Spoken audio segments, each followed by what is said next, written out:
All-American and All-American Homecoming have not completely severed ties with the breakup of Jordan and Simone last season, as we will see on October 10th some type of crossover event. Olivia is still on this article, and Coop wants to know, was there anything else you could write about? And Spencer's ready to party. What's good, y'all? It's your good sis Erica Vane coming to you right here on Erica Vane TV with another All-American video. In this video, I will be breaking down the season 5 trailer, as All-American is set to return on October 10th, 2022 at 8 p.m. on the CW. So the trailer opens up on Spencer looking over at Jordan, who is completely out of uniform. As we know, in the season finale of season 4, Jordan broke his wrist while swinging on Wade, and that is like the complete worst time for him to actually do so, because he was, the game-winning quarterback, the star breakout and replacement of Wade. So he finally got to a place where not only was he playing in games, but he was starting. Him and Spencer were dubbed the future of Golden Angeles. However, after swinging on Wade and breaking his wrist, he is out for 6 to 8 weeks. Now, the game that we saw in season 4, the big game, was the homecoming game, and I think now we're about to see the final weeks of playoffs up until like championship time. We are going to see Golden Angeles, which is Spencer and Jordan's team, face off against Asher's team, Coastal California, the Manta Rays, and that is a scene that kind of gets intercut between the football moments that we see starting off the trailer. We get to see Asher doing some type of debriefing as a student coach over at Coastal California and getting them prepared for the game. And this is definitely, them trying to look back on how Golden Angeles was able to beat them previously and what things they're going to do different. So, okay, cool. We're getting another game with them. It's interesting. I wonder if this is going to be like a conference championship or something like that, because we all know that football season really kind of just goes up until Christmas, really kind of goes up to like right after Christmas at the latest, and then that season is over, because it's definitely a fall winter sport. And in the trailer, we get to hear that we are picking up around Christmas break, but I'm going to get to that when we get to it. Now, from the Asher and the coaching scene moment, we get a cut to Clay, who's posted up in Layla's studio at For Monica Records. And Layla's walking in like the boss woman, but annoyed as she deserves to be, because Clay, why are you here? You are taking over Keating Records. Why do you have your feet kicked up in my goddamn studio, sir? This is actually Layla's property. They are not together. They have not merged. Like, you could come and you want to talk to her. Like, I am just so, and y'all, if y'all have tuned into my, breakdowns last season, y'all know I am not here for Clay's villain origin story to be, oh, Layla rejected me and now I'm going to become a villain. Like, I hate that whole trajectory. However, they seem like they're about to give it to us, child, and we ain't going to be able to do nothing about it. These two are going to be adversaries on a professional front, which is stemming from their tensions personally. I also don't know how I feel about Layla feeling the type of way about not getting passed down Keating Records, because like JP said in the season finale, she was so adamant about starting her own thing. She was so adamant about branching out and not benefiting really, or trying to minimize her privilege and nepotism, and just really trying to do something on her own. So I get, like, it's still her like namesake, and she still gets to be the heir and the financial beneficiary from Keating Records, but I don't understand her going to a place of really being distraught behind it. So I personally would love for this to be like a little initial tension and then it go ahead and fizzles out, because at the end of the day, you still have your record label. You still are doing very well. You're doing big things, making big collaborations within the industry. Hopefully this season, while Coop is trying to do her whole lawyer thing, which is great, Cool has pulled her in a great direction. Maybe you can get Coop ass back in the studio too, Layla, and For Monica Records will be just fine. Now from there, we get to go to Crenshaw, where we get to see Keisha and Simone pop up. And there's a moment where there's a guy walking away from her, such a split second, and she looks like concerned. The guy looks focused, and I do believe that that's Cam, y'all. I'm gonna go ahead and say that is Cam walking away from her.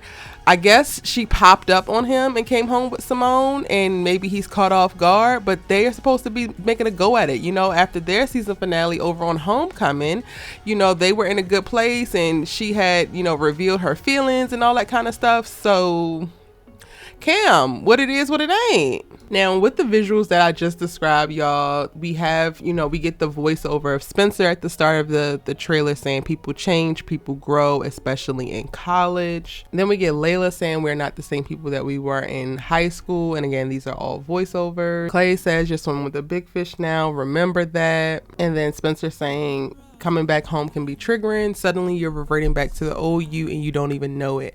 And I think that these voiceovers are meant to set the tone and the themes for what we're going to see in season 5.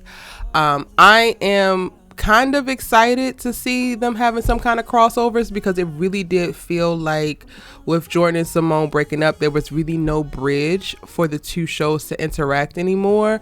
But for whatever reason, they figured out a way to cultivate Simone, Keisha and Cam coming over to All American. And I will be doing the All American Homecoming trailer breakdown, because over there in that trailer we get to see Jordan and Spencer come to Brinkston as well. So they figured out a way to keep the synergy there and to have some crossover moments and to have storylines actually intertwine and intertangle. And I think that is something really dope to do. Speaking specifically about people who go away to college and then come home for like breaks and holidays, it can be a very jarring experience. And again, speaking from my experience, I went away to school in New Orleans and I'm from Baltimore. And every time I went away, like I was away for a semester, came back for, you know, Christmas, went away for a semester, got a week off for summer, and then had to go back and train during the summer and then go right into my school year. I was consistently growing and shifting and evolving, and a lot of times when you come back home, there's not much that has changed about your home, your community, like just the space that you came from. Meanwhile, you could come back 3 to 6 months later and you're pretty much a completely different person because of whatever you were exposed to in school, whatever you have learned, whatever you have experienced. And again, it could be a very jarring experience. So I'm looking forward to seeing that. I thought it was funny how they used Spencer as the voiceover to say it, because in my opinion, Spencer didn't go off to school. Him choosing Golden Angeles and staying in Los Angeles was the safest choice that he could do, even though I felt like he would have benefited the most from going away to school. I think that we're seeing the Spencer that's struggling right now within this relationship with Olivia, that is completely repressed and bound, and just, well, now football wise he's not struggling, but we saw at the start of last season him struggling football wise, academically, socially, all because he was trying to stay this person that he was in a completely new setting, in a completely new environment. And that's something that when you go away to school, you don't get to do, because one, nobody knows you. You don't know anybody. So it's almost like you naturally have to become the best version of yourself or a different version of yourself, because everything is different.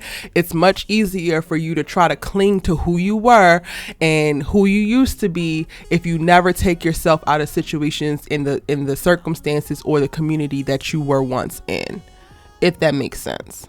So I thought it was interesting that they used Spencer to say that, because he ain't the one who actually got to venture off. Simone is, but they use his voice over the scenes with Simone and Keisha and Cam. So again, I think it's going to speak to specifically with them and this crossover episode, that theme becoming prevalent. With Clay talking about you're swimming with the big fishes now, this is maybe meaning that they're going to be positioning for Monica Records completely as a competitor to Keating Records. And because Clay has this animosity to how Layla didn't accept his romantic advances, he might be blocking collaborations, certain resources that she might have been able to funnel from Keating Records and utilize, she might not be able to do anymore. And that could possibly present business problems for her. But regardless, I think Layla will be able to figure it out, work her way around it.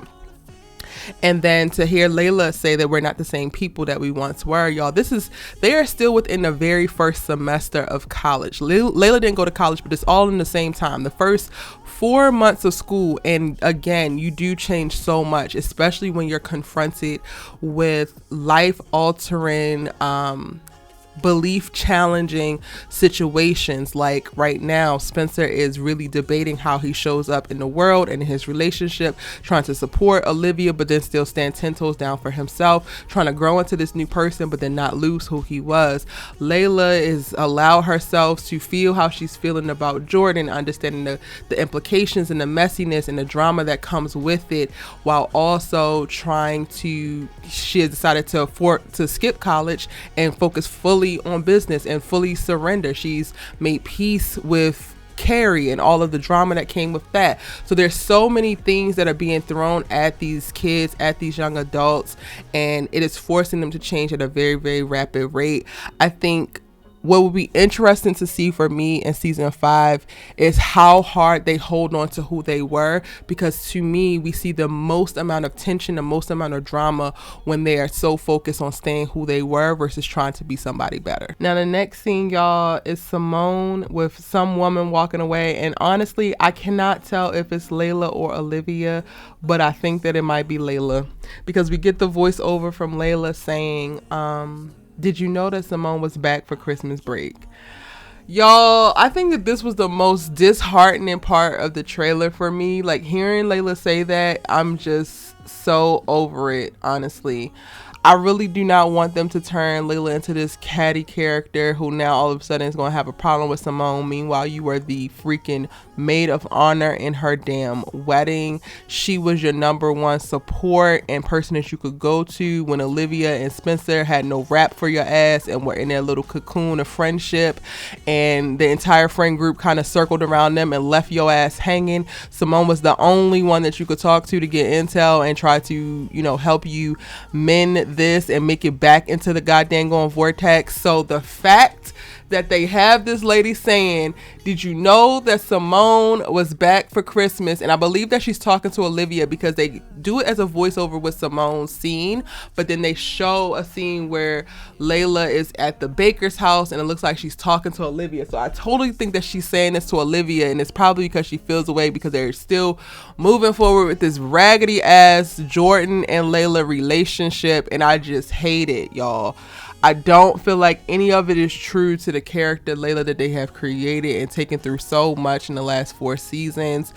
It is a complete about face, creating drama for drama's sake. I said what I said. I am not going to argue with y'all asses in the comment section down below. If you are here for Jayla, then by golly, Miss Smiley, go for it, baby. Make all of the little YouTube videos and fan accounts and montages your little heart desires. But for me, as for me and my house and this platform, it's a mess. It's a messy ass mess, especially when you think about the All-American Homecoming trailer where Jordan takes his ass down to Brinkston and decides to put his hands on Damon.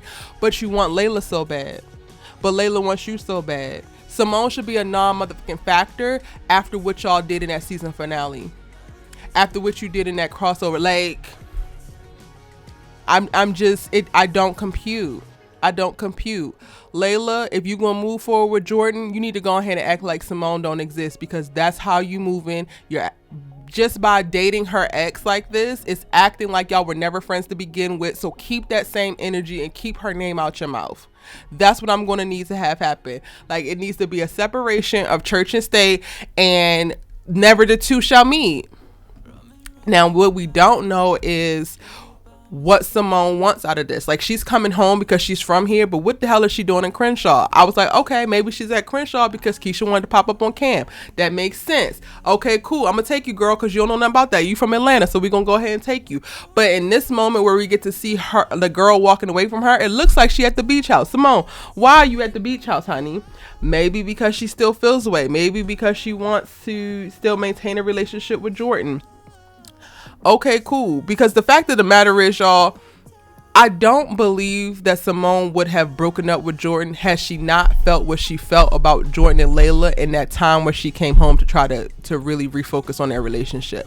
Again, I am not spending season 5 arguing with y'all's asses in the comment section. So go ahead and take this as a nice little warning and preview, because I'm not arguing with you. Everything I said is what I said. Okay? You got your own Instagrams, your own YouTubes, your own whatever the hell that you could go say whatever the hell you want to say over there. Okay? Yes. So I'm not even that mad. Like, y'all gonna hear my All-American Homecoming breakdown. I'm pissed that Jordan's ass is at Brinkston.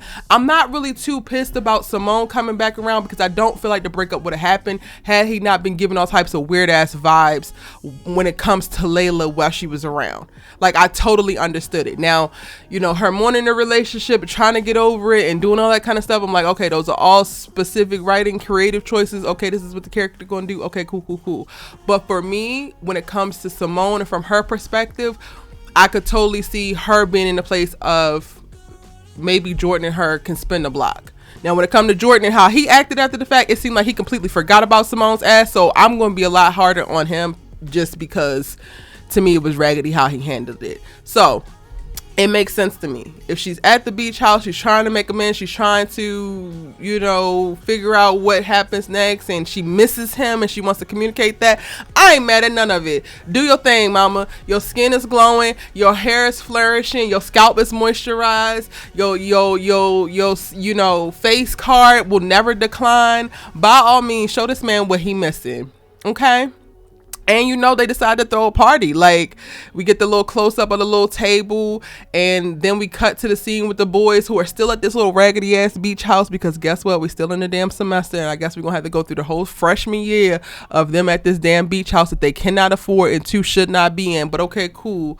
But we get this moment with the fellas, and they're all excited because Spencer's like, yeah, we should be celebrating this Christmas, and they're like, oh, this is the first time that Spencer's the one actually talking about let's do a party. Let's do it. So hey, Simone gonna show up to the party. What was said? I'm here for it. What I am not here for is the little slow-mo of them having Olivia wake up or feel on the side of her nobody is there, because they spent all of season 4 showing us Spencer and Olivia waking up next to each other as if they weren't college freshmen, as if they lived in the same damn place, even though they're going back and forth to each other's domiciles, and prioritizing all of this sleeping together as stuff when they needed to be focusing on what they got going on. Is Olivia going to class this season at all? I just got a question. Does she have a journalism mentor or even enrolled in Journalism 101? English 101? Because while we're going to still be on this little raggedy ass story, I'm going to also need to see her do something else other than get the audacity and the entitlement to go forward with whatever the fuck she thinks, versus actually being vetted and taught to do things the correct way. Yeah, I said it. I'm 100% on Olivia's head. And I prayed about this, y'all. I prayed that Jesus could really help me release my feelings from season 4 and me walk into season 5 with a clean slate. However, this damn trailer did not help, because all of the scenes around Olivia Baker are still focusing around this damn story, still focusing around the heartache and the stress that she is bringing into Spencer James' life, still focusing on how she is doubling down and completely lacks empathy for how this is a problem for everybody involved. Like, what? And one of the best lines of the entire trailer is Coop talking about, is there nothing else you could write about besides Spencer team? Nothing. Flint still don't have clean water, Olivia. Mississippi now don't have clean water, Olivia. There's nothing else that you could write about, mama? Nothing? Right now? We're coming up on the 1 year of your... Is it a 1 year? Maybe. It might be 6 months. We're in between 6 months and a year of your sobriety. Talk about that. Like, girl,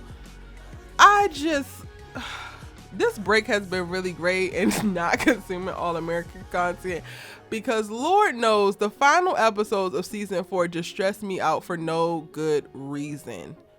And most of it came from Olivia and her half-baked ass attempt to just be this expose journalist and completely implode her interpersonal connections off the basis of trying to build a career, and we have yet to see you even go to class for the skill. At this point, we're not even seeing you at the damn Tribune anymore, sitting in on meetings or listening in on your editor or doing any of the things that actually show you improving your skills and moving forward in this career. Like, I hate the pressure and the tension of, oh, this story is gonna make me. Girl, do you know how many amazing exposés, beautifully crafted wordsmith articles actually make up a phenomenal journalist's career? Yes, you could have a few marquees, a few breakouts, but girl, after you write this story, you gotta write another. So again, why is this one so damn important, given your personal ties to it? I don't want to spend the rest of this trailer just complaining about Olivia Baker and this raggedy ass story, but that's where they kind of take it, y'all. We get moments of Spencer and Olivia in another argument. I think this is at the beach house, and she's crying or about to cry. He's talking about, I would never ask you to give up anything. Then we get, her and Coop, and Coop's like, why do you have to write about his team, his coach? And she's looking up and just annoyed as if she's heard this before. She don't want to hear it no more. But then we also get moments of her embracing him, and they get a call, y'all, to the hot tub scene that was gone awry. It looks like it's no Jordan Baker in sight, so that one might go off without a hitch. But at this point, that is all they have given us when it comes to the Spencer and Olivia relationship. They have only alluded to or showed sexual chemistry, because for me, season 4 did not show emotional compatibility, did not show mental compatibility, did not show that they were actually on the same page at the same time in the same book. Personally, and honestly, in watching the scenes of them in this trailer, I'm just like, y'all are 19. This should not be this hard. It really shouldn't. It really shouldn't. Y'all are trying to make this square peg fit in this circle hole. And Olivia, if you really want this story, if you really feel like this is going to be it for you and your career, then make the hard decision to choose your career over your relationship. Spencer, if you are honest with yourself and you can admit to feeling overlooked and dismissed and disregarded emotionally, mentally, and personally within y'all's relationship by way of decisions that have been made, expectations that have been placed, and overall ineffective communication that's happening, you should be able to choose yourself over choosing Olivia, because you've already done that and you see what that looks like. I'm sorry, not sorry, y'all, but it really is time for Spencer and Olivia to break up. This is it. Spencer, focus on yourself, on your collegiate career, your academic career, and specifically when I say focus on yourself, accepting yourself, validating yourself, not putting so much of your self-worth into who you can save and how you can help them, but how happy can you be? How successful can you feel off of the things that you do for you? That's what this next season in Spencer's life needs to look like.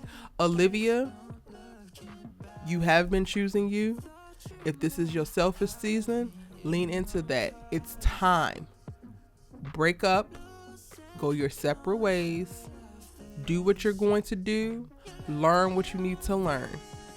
And I can't speak on them spinning the block, because for me, I don't know. I don't even know what they would be coming back to. I would have to see them grow as people to determine in the future if they need to be together. But today, on August 10th, we gonna need a breakup.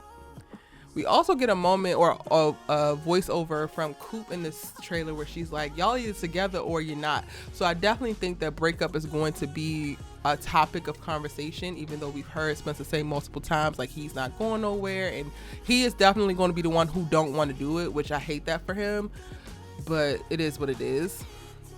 Aside from that, y'all, we get in the trailer a couple of scenes from different games, both against Coastal California and then some little red and black team.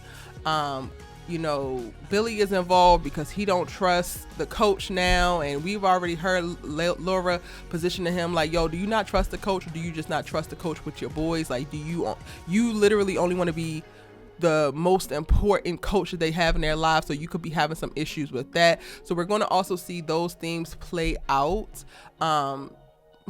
Billy has gotten on board with Olivia in this damn story about the coach, so we get moments of little narcissistic ass daddy and narcissistic ass daughter on a mission. And it's just like, okay, great, y'all too.